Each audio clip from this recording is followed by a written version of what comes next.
नमस्कार दोस्तों, स्वागत है आपका हमारे YouTube चैनल जीके ट्रैकर पे। देखिए फ्रेंड्स, आज के वीडियो में हम बात करेंगे जो हमारी एक सीरीज़ है इंडियन कॉन्स्टिट्यूशन की डिटेल सीरीज़, जिसमें हम संविधान के एक एक टॉपिक को डिटेल में यहाँ पर कवर करते हुए आए हैं। आज हमारी इस सीरीज़ की 31वीं क्लास है और आज के वीडियो में हम भारत के प्रमुख सांविधिक निकायों के बारे में, जो स्टैट्यूटरी बॉडीज़ हैं हमारी, उनके बारे में पढ़ेंगे। सांविधिक निकाय वे निकाय होते हैं जिनका उल्लेख संविधान में नहीं है या जिनका गठन संविधान के माध्यम से नहीं हुआ है। एक कानून के द्वारा इनको सांविधिक दर्जा दिया गया है, कानूनी निकाय इनको कहा जाता है। पिछले वीडियो में जो हमारी 30वीं क्लास थी उसमें हमने भारत के संवैधानिक निकायों को देखा था, जिसमें हमने वित्त आयोग, लोक सेवा आयोग, निर्वाचन आयोग, इनके बारे में बात करी। जो हमारे प्रमुख नेशनल कमीशन थे, राष्ट्रीय अनुसूचित जाति आयोग, जनजातीय आयोग, पिछड़ा वर्ग आयोग, उनको कवर किया। महान्यायवादी, महालेखा परीक्षक, उनके सभी फैक्टों को कवर किया। किस आर्टिकल में है, क्या क्या उसमें होता है, क्या क्या उनकी संरचना है। आज हम इन सांविधिक निकायों के बारे में बात करेंगे। इनसे आपसे बेसिकली इनकी स्थापना पूछी जाती है, इनकी संरचना पूछी जाती है और इनसे जुड़ा अगर कोई इंपॉर्टेंट फैक्ट है वो पूछा जाता है। उसी को हम आज इस सिंगल वीडियो में कवर करने जा रहे हैं। अगर आपने हमारी संविधान की इससे पहले की 30 क्लासेस को नहीं देखा है तो आप उन्हें प्लेलिस्ट में देख सकते हैं। हमने विभिन्न अधिनियमों से शुरुआत करी थी, रेगुलेटिंग एक्ट से लेकर के 1947 का स्वतंत्रता अधिनियम तक देखा, फिर संविधान सभा, उसका गठन, और ऐसे चलते चलते अब हम सांविधिक निकायों पर आ गए हैं। तो चलिए दोस्तों, आज की क्लास को शुरू करते हैं। सबसे पहले हम बात करेंगे राष्ट्रीय मानवाधिकार आयोग के बारे में। सांविधिक निकाय क्या होता है? जैसा मैंने कहा, जिसे संसद के अधिनियम के द्वारा या विधान के द्वारा गठित किया गया है। यानी केंद्र सरकार एक प्रस्ताव ले आई, उसके तहत उसका गठन हो गया और बाद में उसे संसदीय अधिनियम के द्वारा एक दर्जा दे दिया गया, सांविधिक दर्जा। उनको कहते हैं सांविधिक निकाय। आगे जब हम इनके बारे में पढ़ेंगे आपके और कॉन्सेप्ट क्लियर हो जाएंगे। देखिए, सबसे पहले बात करते हैं राष्ट्रीय मानवाधिकार आयोग की। सबसे ज्यादा बार इसका गठन आपसे पूछा गया है। बिल्कुल टू द पॉइंट नोट्स हैं, जिससे आपके सारे जो आयोग हैं, सारे जो महत्वपूर्ण संस्थाएं हैं, अच्छे से क्लियर हो जाएंगी। राष्ट्रीय मानवाधिकार आयोग का गठन 12 अक्टूबर 1993 में हुआ था। इसका गठन संसदीय अधिनियम के माध्यम से हुआ था, यानी कानून के द्वारा इसका गठन किया गया है, कानूनी प्रक्रिया के द्वारा। तो यह सांविधिक निकाय है। ठीक है, संविधान में उल्लेख नहीं है, कोई आर्टिकल नहीं है जो कहता हो कि भारत सरकार एक मानवाधिकार आयोग बनाएगी। एक अधिनियम लाया गया 1993 में, जिसे कहा गया राष्ट्रीय मानवाधिकार संरक्षण अधिनियम, और उसी अधिनियम के तहत एक आयोग बनाया गया उसी वर्ष 1993 में। इसका हेडक्वार्टर दिल्ली में है। अंतर्राष्ट्रीय मानवाधिकार दिवस ये हर साल 10 दिसंबर को मनाया जाता है। ये तिथि भी आपसे पूछी जाती है। ठीक है, तो गठन की तिथि को याद करना है और अंतर्राष्ट्रीय दिवस कब है मानवाधिकार का, उसको याद करना है। यह मानवाधिकार के उल्लंघन से संबंधित मामलों की जांच करता है, जो राष्ट्रीय मानवाधिकार आयोग है। यह जांच स्वप्रेरणा से किसी पीड़ित व्यक्ति के द्वारा या उसके ओर से किसी व्यक्ति के द्वारा प्रस्तुत अर्जी या निवेदन के आधार पर कर सकता है। इस लाइन को लेकर एक क्वेश्चन आपसे यह आया था कि इनमें से कौन सा कथन सही है, और आपको 4 स्टेटमेंट दिए गए कि जिसके मानवाधिकारों का उल्लंघन हो, क्या उसी का अपील करना अनिवार्य है, क्या दूसरा व्यक्ति उसके लिए अपील कर सकता है, या आयोग अपनी प्रेरणा से खुद ही उसका संज्ञान ले सकता है। तो आपको बताना था कौन सा सही है। तो आपने ध्यान रखना है, खुद से भी ले सकता है, वो व्यक्ति खुद भी कर सकता है, या उसकी तरफ से कोई और अगर अपील करेगा तो भी वो जांच कर सकता है। ठीक है, तो ये वाला एक इंपॉर्टेंट पॉइंट है, इसलिए मैंने इसको यहां पर लिखा। बिल्कुल जो इंपॉर्टेंट हैं, जो एग्जाम के पॉइंट ऑफ व्यू से आने वाले क्वेश्चंस हैं, उन्हीं को मैंने इन नोट्स में लिया है। दूसरा बिंदु है, यह आयोग उन्हीं मामलों की जांच कर सकता है जिन्हें घटित हुए 1 वर्ष से कम समय हुआ हो, अर्थात 1 वर्ष से ज्यादा पुरानी घटना पर यह कार्यवाही या जांच नहीं कर सकता। यह क्वेश्चन भी पेपर में आया था। ठीक है, तो जो राष्ट्रीय मानवाधिकार आयोग है, उन्हीं घटनाओं का संज्ञान ले सकता है, उन्हीं घटनाओं पर जांच कर सकता है जिनको हुए अभी 1 वर्ष से ज्यादा ना हुआ हो। ठीक है, आयोग का कार्य सलाहकारी प्रवृत्ति का होता है, यानी आयोग की सलाह मानने के लिए सरकार चाहे वो राज्य सरकार हो चाहे केंद्र सरकार हो, बाध्य नहीं है। इसी अधिनियम जिसके तहत 1993 में मानव अधिकार आयोग बना, इसी अधिनियम के तहत अलग अलग राज्यों ने भी अपने राज्य मानव अधिकार आयोग बनाए। ये आयोग अपनी जो सिफारिशें होती हैं, जो इनकी सलाह होती हैं, वो रिपोर्ट, वार्षिक रिपोर्ट केंद्र सरकार को देता है केंद्रीय आयोग, बाकी अपने अपने राज्यों को देते हैं। तो जो ये सिफारिश देते हैं वो ऐसा नहीं है कि आपको मानना ही पड़ेगा।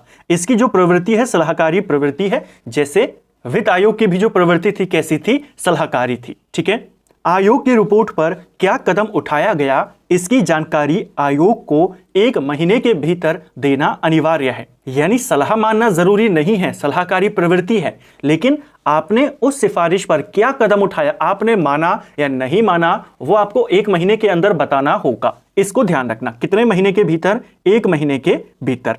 इसे मानव अधिकार का उल्लंघन करने वाले व्यक्ति को सजा देने का अधिकार नहीं है और ना ही पीड़ित व्यक्ति को अपनी ओर से कोई सहायता या मुआवजा देने का अधिकार है।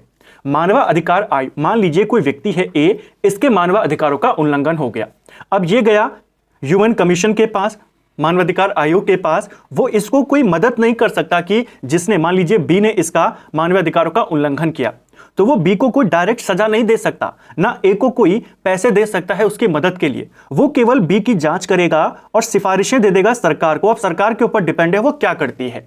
तो यहां केवल सलाह दे सकता है, ना दंड देने का अधिकार है, ना किसी को मुआवजा देने का अधिकार है इस आयोग को। इसको ध्यान रखना, ठीक है। तो ये मानव अधिकार से जुड़े हुए कुछ महत्वपूर्ण बिंदु, गठन कब हुआ उसको देखा, किस किस की जांच कर सकता है उसको देखा, किस प्रवृत्ति का है, सलाहकारी है, उसको हमने देखा, और क्या अधिकार इसके हैं क्या नहीं है उसे हमने देखा। अब इसकी संरचना देखते हैं। प्रश्न आता है इसमें कितने सदस्य होते हैं। देखिए, इसमें 2 तरह के सदस्य होते हैं मानव अधिकार आयोग में। एक होते हैं आपके स्थायी सदस्य जिनको चुना जाता है, जिनको नियुक्त किया जाता है, और एक होते हैं आपके पदेन सदस्य, यानी कुछ ऐसे सदस्य होते हैं, कुछ आयोगों के अध्यक्ष होते हैं कि जो भी उस आयोग का अध्यक्ष बनेगा वो इनडायरेक्टली मानवाधिकार आयोग का भी सदस्य हो जाएगा। तो स्थायी सदस्यों को लेकर सवाल आता है, ठीक है। स्थायी सदस्य इसमें कुल 6 हैं, जिसमें 1+5 है, यानी 1 इसमें अध्यक्ष होता है और अध्यक्ष के अलावा इसमें 5 सदस्य होते हैं। तो कितने सदस्य होते हैं मानव अधिकार आयोग में, आप कहेंगे 6, 5 सदस्य और 1 अध्यक्ष। स्थायी सदस्यों की नियुक्ति राष्ट्रपति के द्वारा की जाती है। जो इसके सदस्य होते हैं अध्यक्ष सहित, इनकी नियुक्ति राष्ट्रपति करता है। राष्ट्रपति इनकी नियुक्ति एक 6 सदस्यीय चयन समिति की सिफारिश पर करता है। और इस चयन समिति में कौन कौन होते हैं, इस समिति का नेतृत्व प्रधानमंत्री करता है। इसमें लोकसभा का अध्यक्ष, राज्यसभा का सभापति, दोनों सदनों के जो विपक्ष के नेता होते हैं राज्यसभा और लोकसभा के, वो दोनों, और केंद्रीय गृह मंत्री, ये 6 लोगों की एक समिति बनती है। इस समिति के द्वारा सदस्यों की सिफारिश करी जाती है और राष्ट्रपति उन्हें नियुक्त करता है। सिंपल सा क्वेश्चन, नियुक्ति किसके द्वारा होती है, राष्ट्रपति के द्वारा, ठीक है। अभी समिति में ज्यादा पूछा नहीं गया है, लेकिन हो सकता है जैसा कभी डीप में क्वेश्चन आ जाए कि कौन कौन उस समिति में होते हैं। अध्यक्ष बनने के लिए क्या आवश्यक है, कौन व्यक्ति इसका अध्यक्ष बन सकता है, सर्वोच्च न्यायालय का न्यायाधीश अथवा किसी उच्च न्यायालय का मुख्य न्यायाधीश। देखिए, शुरुआत में क्या इसमें प्रावधान किया गया था, जब 1993 में यह अधिनियम आया था कि सुप्रीम कोर्ट का कोई मुख्य न्यायाधीश ही इसका अध्यक्ष बन सकता है, ठीक है। लेकिन 2019 में इसमें संशोधन किया गया। 2019 में मानव अधिकार संरक्षण अधिनियम आया संशोधित, और उसमें यह कहा गया कि सुप्रीम कोर्ट का मुख्य न्यायाधीश या नॉर्मल जज इसका अध्यक्ष बन सकता है, और साथ में हाई कोर्ट का मुख्य न्यायाधीश भी बन सकता है, ठीक है। तो सुप्रीम कोर्ट से जज होना चाहिए, और चीफ जस्टिस है तो और भी अच्छा हो जाएगा। और अगर हाई कोर्ट से किसी को अध्यक्ष बना रहे हो तो वो चीफ जस्टिस होना चाहिए हाई कोर्ट का, ठीक है, रिटायर वाले। इस चीज को ध्यान रखना, ये क्वेश्चन बनता है। बाकी के जो इसमें 5 और सदस्य होते हैं, उसमें एक सुप्रीम कोर्ट का जज होना जरूरी है, चाहे वो कार्यरत हो चाहे सेवानिवृत्त हो। इसके अलावा एक हाई कोर्ट का जज होना जरूरी है, और 3 आपके ऐसे व्यक्ति होने चाहिए जो मानवाधिकारों से संबंधित कार्य करते आए हैं, उस क्षेत्र के काफी ज्यादा अनुभवी व्यक्ति हैं। और इन 5 सदस्यों में एक का महिला होना अनिवार्य है, ठीक है। तो कई बार क्वेश्चन ऐसे बन जाता है कि कितनी महिलाएं इसमें होनी अनिवार्य है, तो एक महिला होनी अनिवार्य है, ठीक है। तो ये हमने स्थायी सदस्यों की बात करी। इसमें 7 पदेन सदस्य भी होते हैं। जैसे राष्ट्रीय पिछड़ा वर्ग आयोग का जो अध्यक्ष है वो इसका सदस्य होगा, राष्ट्रीय अनुसूचित जाति आयोग का, अनुसूचित जाति आयोग का, बाल अधिकार संरक्षण आयोग का, अल्पसंख्यक आयोग का, महिला आयोग का और दिव्यांगजनों के लिए जो मुख्य आयुक्त तो होता है। ये 7 लोग होते हैं, ये भी आपके नेशनल ह्यूमन कमीशन के पार्ट होते हैं। ठीक है, क्वेश्चन आ जाएगा, बताइए इनमें से कौन एनएचआरसी का सदस्य नहीं होता। तो ऊपर हमने 6 को देख लिया, अध्यक्ष कैसे आता है, कैसे बनता है उसको देख लिया। इन 7 के आपको याद करने हैं कि कौन कौन इसका पदेन अध्यक्ष होता है। ठीक है, ये इनकी संरचना थी। अब इनके कार्यकाल की बात करते हैं। जो अध्यक्ष होते हैं, सदस्य होते हैं, इनका कार्यकाल 3 वर्ष या 70 वर्ष की आयु तक होता है, यानी 3 साल के लिए अपने पद पर रहेंगे, उसी बीच अगर इनकी उम्र 70 साल हो गई तो भी रिटायर हो जाएंगे। इस चीज को याद करना। ठीक है, कार्यकाल कितना होता है राष्ट्रीय मानवाधिकार के अध्यक्ष का और सदस्यों का? 3 साल या 70 साल। ठीक है, पुनः नियुक्ति, क्या इनको दोबारा से नियुक्त किया जा सकता है? बिल्कुल किया जा सकता है, पुनः नियुक्ति संभव है। जैसे हमने लोक सेवा आयोग में देखा था कि पुनर्नियुक्ति नहीं हो सकती है, इसमें पुनर्नियुक्ति संभव है, आपको दोबारा से पद दिया जा सकता है। सेवा निवृत्त होने के बाद ये केंद्र सरकार या राज्य सरकार के किसी भी पद को धारण नहीं कर सकते, ये भी इंपॉर्टेंट पॉइंट है। ठीक है, जैसे सीएजी है, सीएजी को लेकर बहुत बार सवाल आया है कि रिटायरमेंट के बाद क्या वो किसी सरकार के अधीन कोई पद ले सकते हैं? आप कहते हैं नहीं। वैसे ही नेशनल ह्यूमन कमीशन जो है हमारा, इसके भी जो अध्यक्ष हैं, सदस्य हैं, कोई पद नहीं ले सकते। हटाता कौन है इनको? इनको हटाने का अधिकार भी राष्ट्रपति को है। ठीक है, राष्ट्रपति किसी सदस्य पर अगर कोई आरोप लगता है तो जांच होती है, सुप्रीम कोर्ट में वो जांच होती है, उसके बाद वहां से सिफारिश आती है और फिर हटाता है राष्ट्रपति। ठीक है, तो ये था राष्ट्रीय मानवाधिकार आयोग। ठीक है, नेशनल ह्यूमन राइट्स कमीशन। अब बात करते हैं राज्य मानवाधिकार आयोग। इसको लेकर लगभग वही पॉइंट्स हैं, लेकिन कुछ बातें अलग हैं जिसको जानना जरूरी है। देखिए, मानव अधिकार संरक्षण अधिनियम 1993 न केवल केंद्र में अपितु राज्यों में भी मानव अधिकार आयोगों की स्थापना का प्रावधान करता है। ठीक है, राज्य मानव अधिकार आयोग केवल उन्हीं मामलों में मानव अधिकारों के उल्लंघन की जांच कर सकता है जो संविधान की राज्य सूची और संवर्ती सूची के अंतर्गत आते हैं। यानी केंद्र सूची के मामलों में अगर कोई मानवाधिकारों का उल्लंघन हुआ है उसमें यह जांच नहीं कर सकता। ठीक है, केवल राज्य और संवर्ती।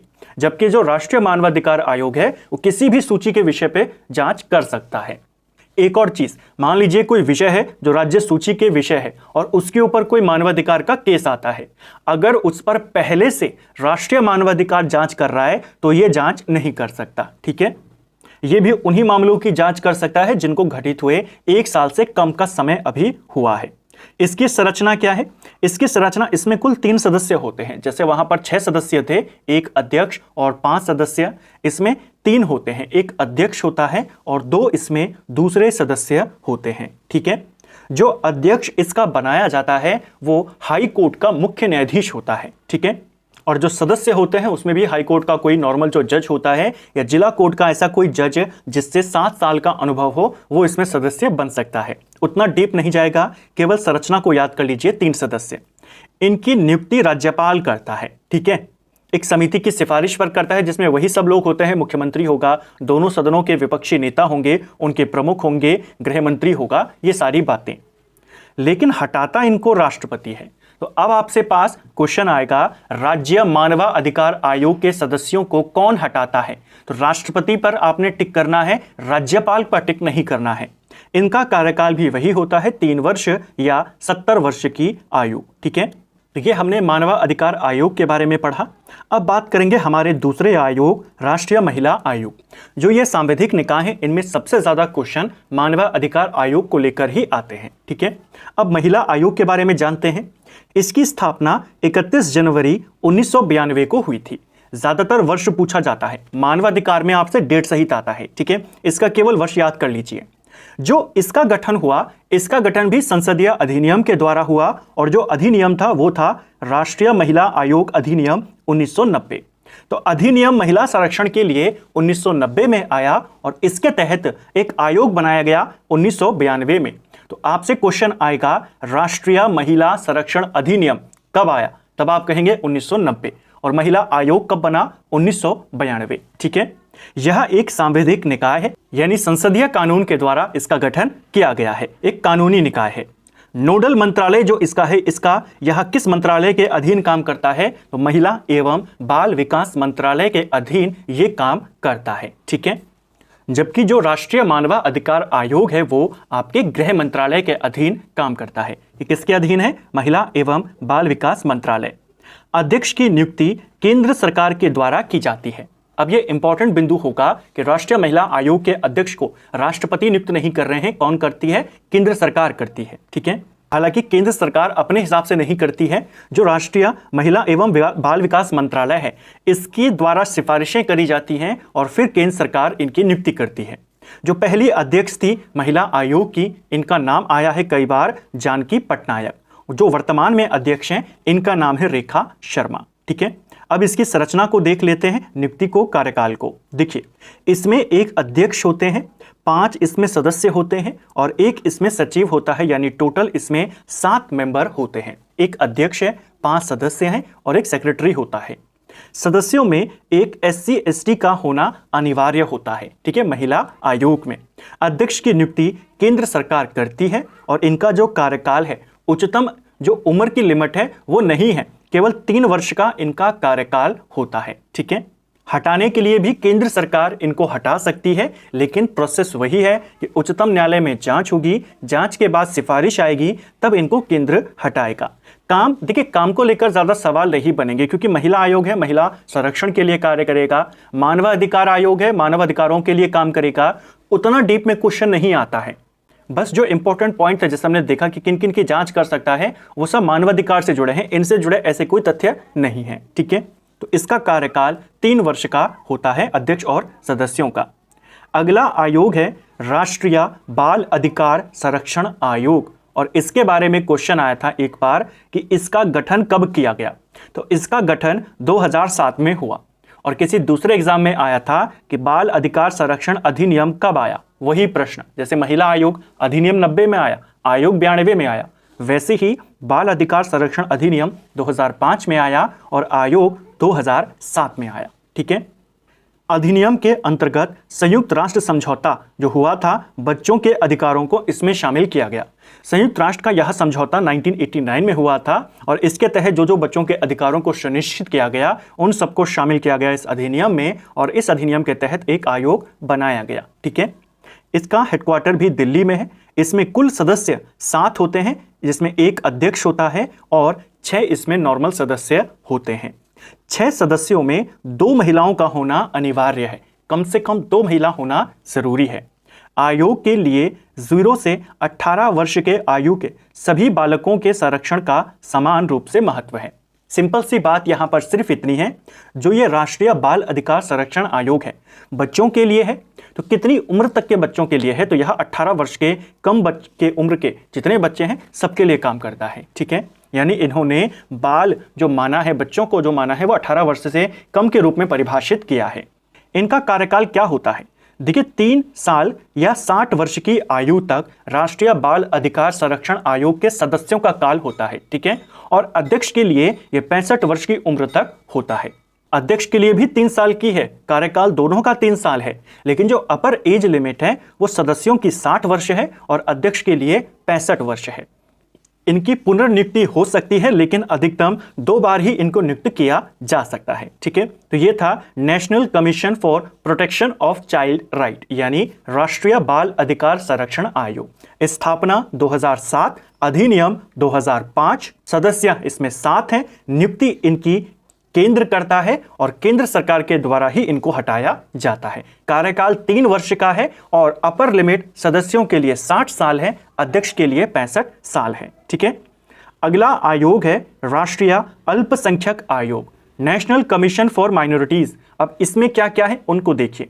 इसका गठन 1993 में किया गया और अधिनियम था 1992 का।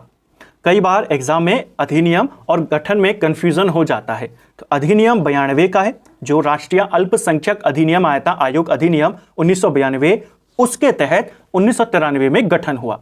इसमें सदस्यों की बात करें तो एक अध्यक्ष होता है, एक उपाध्यक्ष होता है और 5 इसमें सदस्य होते हैं। ठीक है, ऐसे वाले जो आपके क्वेश्चन होते हैं ये कथन वाले पॉइंट में आते हैं कि इसमें एक अध्यक्ष होता है, इसमें एक उपाध्यक्ष होता है, 5 इसमें अन्य सदस्य होते हैं, कौन सा कथन गलत है, इस तरीके से। तो इसीलिए इसको आपने ध्यान रखना है। 1993 में जब यह आयोग बना तो 5 धार्मिक समुदायों को माइनॉरिटीज माना गया, अल्पसंख्यक उन्हें माना गया, जिसमें मुस्लिम, ईसाई, सिख, बौद्ध, पारसी ये शामिल थे। ठीक है, जनवरी 2014 में जैन समुदाय को अल्पसंख्यक वर्ग में शामिल किया गया। तो शुरुआत में कितनों को माना गया था? केवल 5 समुदायों को। जैन को इसमें कब शामिल किया गया? जनवरी 2014 में। ठीक है, इनका कार्यकाल जो होता है अध्यक्ष का, सदस्यों का, वो 3 साल का होता है।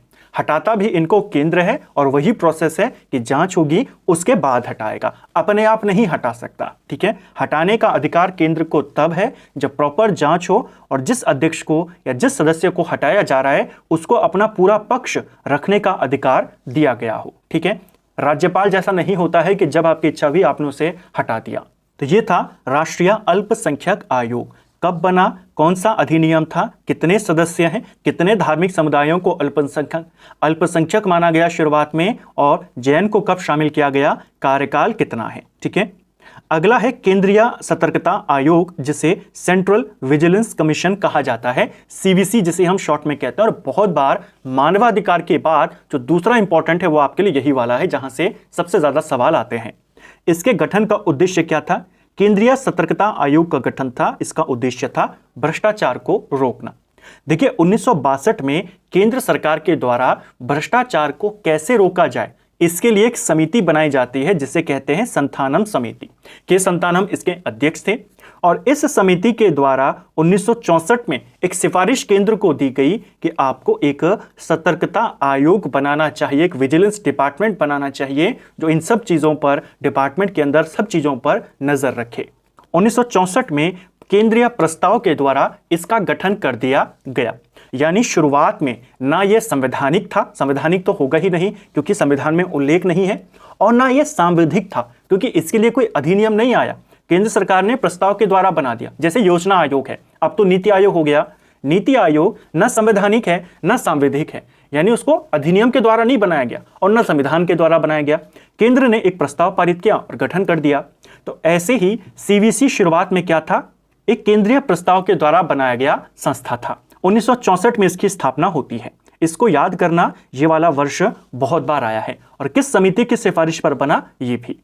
इसको सांविधिक दर्जा, यानी इसके लिए जो अधिनियम लाया गया, संवैधानिक दर्जा नहीं दिया गया। इसके लिए कोई संविधान में संशोधन करके कोई आर्टिकल नहीं जोड़ा गया, जैसे राष्ट्रीय अनुसूचित जनजाति के लिए जोड़ा गया था, पिछड़ा वर्ग आयोग के लिए जोड़ा गया था। इसके लिए केवल एक अधिनियम लाया गया जिसके माध्यम से इसे सांविधिक दर्जा, कानूनी दर्जा दिया गया, और वो दिया गया 2003 में। ठीक है, इसको याद करना। भारत सरकार ने 2004 में इसे नामित एजेंसी के रूप में भी अधिकृत कर दिया, इसको भी याद करेंगे। एक और चीज यहां पर ध्यान रखना, क्वेश्चन आपसे एक बार पेपर में आया था कि संविधान के किस अनुच्छेद में सीवीसी का उल्लेख किया गया है। तो हमेशा पूछा जाता है ऐसा प्रश्न, आपका आंसर होगा इनमें से कोई नहीं, क्योंकि इसका उल्लेख संविधान में है ही नहीं। यह ना सांविधिक था ना संवैधानिक था। सांविधिक कब बना? 2003 में बना। ठीक है, जब इसके लिए अधिनियम संसद के द्वारा पारित करवाया गया। इसकी संरचना की बात करें, इसमें नियुक्ति राष्ट्रपति करता है। इसमें एक मुख्य सतर्कता आयुक्त होता है और इसमें 2 या 2 से कम आयुक्त होते हैं, यानी टोटल 3 मेंबर इसमें शामिल होते हैं। 2 भी हो सकते हैं लेकिन 3 से ज्यादा नहीं हो सकते। एक मुख्य होता है, बाकी 2 होंगे या 2 से कम होंगे। इनका कार्यकाल 4 वर्ष या 65 वर्ष की आयु तक हो सकता है। कार्यकाल के बाद केंद्र या राज्य के अधीन कोई भी पद ये धारण नहीं कर सकते। पुनर्नियुक्ति इनकी हो नहीं सकती, यानी एक ही कार्यकाल इनको मिलता है। ठीक है, तो ये था आपका केंद्रीय सतर्कता आयोग, उसका कार्यकाल, गठन, अधिनियम, समिति सब हमने कवर किया। अब बात करेंगे केंद्रीय सूचना आयोग के बारे में। इसकी स्थापना 12 अक्टूबर 2005 में करी गई। ठीक है, इसमें कुल 6 सदस्य होते हैं। शुरुआत में इसमें 5 सदस्य थे, लेकिन 2019 में इसमें भी संशोधन किया गया। अब इसमें कितने सदस्य होते हैं? 5 सदस्य होते हैं। ठीक है, और एक इसका अध्यक्ष होता है। टोटल 6 मेंबर इसमें होते हैं। इनकी नियुक्ति राष्ट्रपति करता है। राष्ट्रपति यह नियुक्ति एक समिति की सिफारिश पर करता है। केंद्रीय सूचना आयोग को लेकर भी सवाल आया है, तो इसकी समिति भी आपको पता होनी चाहिए। समिति में प्रधानमंत्री होता है, लोकसभा में जो विपक्ष का नेता होता है वो होता है, और पीएम के द्वारा मनोनीत एक कैबिनेट मंत्री होता है। कार्यकाल की बात करें, इसके कार्यकाल को लेकर के थोड़ा सा कंफ्यूजन हो जाता है। देखिए, शुरुआत में 2005 में जब यह अधिनियम आया और केंद्रीय सूचना आयोग का गठन किया गया, इसका कार्यकाल 5 वर्ष या 65 वर्ष की आयु तक फिक्स किया गया। 2019 में जो संशोधन हुआ उसमें इसको हटा दिया गया और ये कर दिया गया केंद्र के द्वारा निर्धारित, यानी केंद्र जितना कार्यकाल डिसाइड करे, अमूमन 5 वर्ष ही किया जाता है, लेकिन वो केंद्र पर डिपेंड करता है, उतना होगा या फिर 65 वर्ष की आयु तक होगा। ठीक है। अध्यक्ष और सदस्य पुनर्नियुक्ति के पात्र नहीं होते हैं। ठीक है। तो इसके कार्यकाल को लेकर के भी आपने प्रश्न याद करना, और गठन तो लेकर आपको सभी आयोगों का याद करना है गठन। अगला है राज्य सूचना आयोग। इनकी नियुक्ति राज्यपाल करता है। इसमें कुल सदस्य होते हैं, मैक्सिमम इसमें 11 सदस्य हो सकते हैं। एक इसमें मुख्य सूचना आयुक्त होता है और अन्य सूचना आयुक्त होते हैं। उनके लिए कोई फिक्स नंबर नहीं है, लेकिन 10 से कम ही होंगे, अधिकतम 10 हो सकते हैं सदस्य। कार्यकाल केंद्र द्वारा निर्धारित या फिर 65 वर्ष की आयु। ठीक है। इनकी नियुक्ति राज्यपाल करता है और हटाने का अधिकार भी राज्यपाल को है, उसी प्रोसेस के द्वारा कि सुप्रीम कोर्ट में जांच होगी, फिर सिफारिश आएगी, फिर हटाएगा। यहां पर राष्ट्रपति का कोई रोल नहीं है। काम इनके वही है कि अगर कोई व्यक्ति कोई सूचना मांगता है किसी मंत्रालय से या किसी अधिकारी से, तो ये देखता है, अगर सूचना पूरी ना मिली हो तो इनके पास शिकायत की जा सकती है, अगर सूचना भ्रामक मिली हो तो इनके पास जा सकते हैं। सूचना के अधिकार को और ज़्यादा प्रचारित करना, उसको मजबूत करना इन्हीं का काम है। बेसिक जैसे नाम है वही इनके काम है। तो काम को लेकर सवाल नहीं आते हैं, केवल गठन कब हुआ, कौन करता है, कितने सदस्य हैं, वो आता है, और कार्यकाल। अगला है एनजीटी, नेशनल ग्रीन ट्रिब्यूनल, जिसे राष्ट्रीय हरित प्राधिकरण कहते हैं। इसका गठन 18 अक्टूबर 2010 को किया गया था। यह एक सांविधिक निकाय है, यानी संसदीय अधिनियम के द्वारा इसका निर्माण हुआ है, और यह एक अर्ध न्यायिक निकाय है, यानी कोर्ट जैसे अधिकार हैं लेकिन कोर्ट नहीं है। ठीक है। उद्देश्य क्या है? पर्यावरण संरक्षण एवं प्राकृतिक संसाधनों से जुड़े मामलों का प्रभावी एवं तीव्र निस्तारण करना। ठीक है। तो एनजीटी क्या है? एक अर्ध न्यायिक निकाय है, इसको याद करना है। ठीक है। इसका हेडक्वार्टर दिल्ली में है और इसकी कुछ सहायक पीठ हैं, वो आपके भोपाल, पुणे, कोलकाता और चेन्नई में है। इन 4 जगहों पर है, बन सकता है। इसमें सदस्यों की बात करें, इसमें अधिकतम सदस्य 20 होते हैं। 10 सदस्य न्यायिक क्षेत्र से चुने जाते हैं और 10 सदस्य पर्यावरण क्षेत्र से होते हैं। सदस्यों की नियुक्ति केंद्र सरकार के द्वारा की जाती है। अध्यक्ष की नियुक्ति केंद्र सरकार सीजीआई के परामर्श से करता है। ठीक है। अध्यक्ष के लिए वही व्यक्ति होता है जो सुप्रीम कोर्ट का या तो जज रहा हो या हाई कोर्ट का चीफ जस्टिस रहा हो, और उसके नाम की सिफारिश करेंगे भारत के मुख्य न्यायाधीश, और उसके बाद नियुक्त करती है केंद्र सरकार सीजीआई के परामर्श से, उनकी सलाह से। ठीक है। कार्यकाल इनके अध्यक्ष का, सदस्यों का 5 वर्ष का होता है और पुनर्नियुक्ति इनकी संभव नहीं है। ठीक है। अगला है बार काउंसिल ऑफ इंडिया। इसको लेकर सिर्फ एक ही क्वेश्चन आता है, कब गठित हुई थी? 1961 में हुई थी। सांविधिक निकाय है, इसका गठन एडवोकेट एक्ट यानी अधिनियम के द्वारा हुआ है, तो सांविधिक निकाय हो गया। गठन का उद्देश्य वही था कि भारत के अधिवक्ताओं के संबंध में वकालती पेशों और तौर तरीकों के लिए मानकों का निर्धारण करना, यानी वकीलों के लिए क्या नियम हो, क्या क्या इसके लिए तौर तरीके होने चाहिए, वो सब डिसाइड करती है वकीलों की सर्वोच्च संस्था है बार काउंसिल ऑफ इंडिया। कब बनी? बस ये क्वेश्चन आता है 1961। अंत में आती है केंद्रीय अन्वेषण ब्यूरो यानी सीबीआई की बात करें। इसका गठन 1993 में होता है। ठीक है। जो सेंट्रल ब्यूरो ऑफ इन्वेस्टिगेशन है, इसके गठन की सिफारिश भी संथानम समिति ने करी थी। जिसने सीवीसी की सिफारिश करी थी, सीबीआई की सिफारिश भी इसी ने करी। यह केंद्र सरकार की मुख्य जांच एजेंसी है। सीबीआई केंद्र की एक मुख्य जांच एजेंसी होती है। ठीक है। सीबीआई का आदर्श वाक्य क्या होता है? उद्यम, निष्पक्षता तथा ईमानदारी। क्वेश्चन बन सकता है। अभी तक सीबीआई को लेकर केवल 2 क्वेश्चन आपसे बने हैं, एक इसका गठन, इसकी सिफारिश, एक वो क्वेश्चन हो गए दोनों, और एक क्वेश्चन होता है कि इसे शक्तियां किस अधिनियम के तहत मिलती हैं। इसे शक्तियां दिल्ली विशेष पुलिस अधिष्ठान अधिनियम 1946 के द्वारा प्राप्त होती हैं। ठीक है। सीबीआई को जो शक्ति मिलती है वो इस अधिनियम से, सीबीआई की शक्तियों का उल्लेख इसमें किया गया है। देखिए 1941 में दिल्ली विशेष पुलिस का गठन किया गया था और इसके लिए ही, इसकी शक्तियों के लिए ही 46 में यह अधिनियम लाया गया। 63 में जब सीबीआई का गठन हुआ, इस दिल्ली विशेष पुलिस का विलय कर दिया गया उसमें, सीबीआई के अंदर। ठीक है, वर्तमान में सीबीआई की कितनी शाखाएं हैं? 7 शाखाओं में विभाजित है। ज्यादा क्वेश्चन नहीं बना है शाखा से, लेकिन हो सकता है पूछ ले कि इनमें से कौन सीबीआई की एक शाखा नहीं है। तो भ्रष्टाचार निरोधक शाखा, आर्थिक अपराध शाखा, विशेष अपराध शाखा, नीतिगत समन्वय शाखा, प्रशासनिक अभियोग, केंद्रीय फॉरेंसिक विज्ञान प्रयोगशाला शाखा। ये सब किसके पार्ट हैं? सीबीआई के पार्ट हैं। ठीक है, तो यह सीबीआई है जिसके बारे में हमने जाना। केवल आपको वो 2 प्रमुख, गठन कब और किसकी सिफारिश पर, और दूसरा इनकी शक्तियों का स्रोत। एक और जांच एजेंसी है जिसका नाम है एनआईए। एनआईए की स्थापना कब होती है? एनआईए की स्थापना 2008 में होती है, जब मुंबई हमले हुए थे उसके बाद इसे गठित किया गया।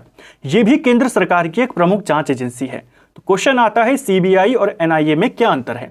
देखिए एनआईए केवल उन्हीं मामलों की जांच करती है जहां पर आतंकी हमला या आतंकी घटना या आतंक से जुड़े हुए कोई लिंक्स होते हैं, उनकी जांच करता है। बाकी मामलों के लिए सीबीआई होता है। ठीक है, तो एनआईए की स्थापना पूछी जाती है, इसको भी याद कर लेना। ये थे हमारे कुछ प्रमुख सांविधिक निकाय जिनके बारे में आज के वीडियो में हमने यहां पर कवर किया। उम्मीद करता हूं आपको आज का वीडियो पसंद जरूर आया होगा। अगले वीडियो में हम बात करेंगे नीति आयोग के बारे में, कुछ ऐसी संस्थाओं के बारे में जो प्रस्ताव के द्वारा गठित करी गई हैं, यानी ना संवैधानिक हैं ना सांविधिक हैं, जैसे नीति आयोग, राष्ट्रीय विकास परिषद हो गया, उनको देखेंगे। और कुछ और इंपॉर्टेंट आयोग को देखेंगे जिसमें हमारा विधि आयोग कब बना, कैसे बना, उसका इतिहास, उसे कवर कर जाएंगे। और एक इंपॉर्टेंट टॉपिक है, छोटा सा टॉपिक है जहां से क्वेश्चन आते हैं हमारे संविधान में, वरीयता क्रम, कि कौन किस नंबर पे आता है पद के अनुसार। तो वरीयता क्रम को भी हम अगले वीडियो में कवर कर जाएंगे। उम्मीद करता हूं आपको आज का वीडियो पसंद आया होगा। अगर आपको ये वीडियो पसंद आई है तो वीडियो को लाइक करें, चैनल पर नए हैं तो सब्सक्राइब करें, अपने दोस्तों के साथ शेयर करें। वीडियो आपको कैसा लगा कमेंट बॉक्स में हमें ज़रूर बताएं। Thank you friends.